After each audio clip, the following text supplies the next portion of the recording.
आइए रुक करते आज के मुख्य समाचारों की ओर।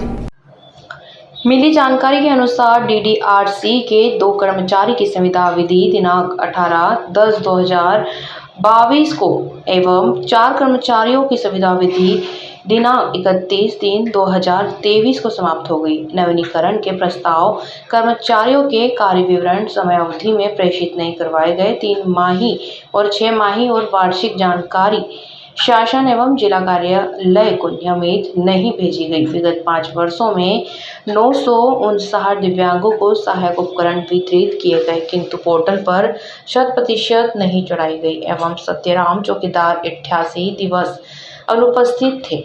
अनुपस्थित अवधि का निराकरण सक्षम प्राधिकारी से नहीं कराया गया। खाते में 15,000 जमा करने हेतु कलेक्टर नीमच के निर्देश दिए थे। निर्देश का पालन नहीं किया गया। डीडीआरसी में स्टाफ सामग्री के भौतिक सत्यापन करवाकर पोर्टल प्रस्तुत नहीं की। पूर्व में भी अपने कर्तव्यों का पालन नहीं करने के कारण पूर्व में चेतावनी दी गई थी एवं भविष्य में सुविधाएं सेवा शर्तों का उल्लंघन पाए जाने पर सेवा समिति की कार्रवाई की जाएगी। आदेश जारी किया गया था। जी, रेड क्रॉस में किस तरह की कार्रवाई की गई दुकानों के मामले में? हाँ जी, इसमें देखिए दुकानों के मामले में एक शिकायत मुझे की गई थी, जिसमें बताया गया था कि जो अनुबंध हुआ है रेड क्रॉस के जो अम्ब्रेला है उसके अंतर्गत 12 दुकानें संचालित होती हैं, जिसके विषय में एक शिकायती पत्र जन सुनवाई में किसी के द्वारा दिया गया था, जिसके विषय में मैंने तत्काल से नायब तहसीलदार के माध्यम से एक निरीक्षण करवाया था, जिसमें 7 दुकानों के द्वारा एक्चुअली जो अग्रीमेंट होता है उसकी शर्तों के अनुरूप कार्य नहीं किया जा रहा है, या फिर उनके द्वारा किराया जो होता है वो जमा नहीं कराया गया है, या समयावधि में नहीं जमा करा रहे हैं, या फिर उसमें जो दुकानें नियम के विरुद्ध उसको संचालित किया जा रहा है। तो इस विषय में फिर मैंने एक सूचना पत्र उन 7 दुकानों को अभी जारी किया है, जिसमें अभी जवाब आएंगे। उसके आधार पर फिर हम लोग समिति के समक्ष रखेंगे। जब समिति जैसा निर्णय लेगी उसके आधार पर फिर आगे की कार्रवाई की जाएगी। जानकारी मिली थी किसी के निलंबित की कार्रवाई भी की गई है?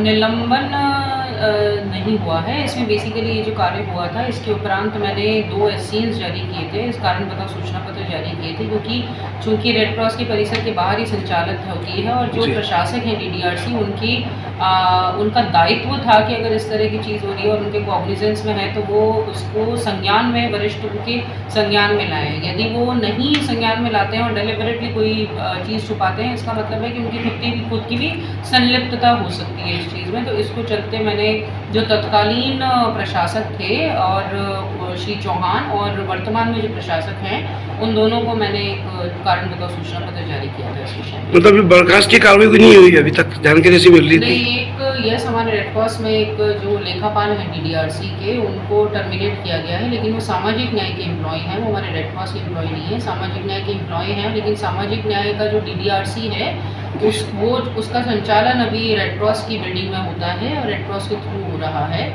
इस वजह से जो नोटिस इशू किए गए थे और सतत उनके द्वारा लापरवाही बढ़ती जा रही थी अपने कार्य में, और पूर्व में भी उनके विषय में काफ़ी सारी शिकायतें हमको प्राप्त हो रही थी। और ये जो दुकानों वाला इंसिडेंट हुआ, इसके अतिरिक्त अभी रिसेंटली जब मैंने रेड क्रॉस में वहाँ पे इंस्पेक्शन किया था तो एक रूम था जिसको मैं स्मार्ट रूम के बतौर स्मार्ट क्लास के बतौर बच्चों के लिए बनवाना चाहती थी, होम विजिट बच्चों के लिए।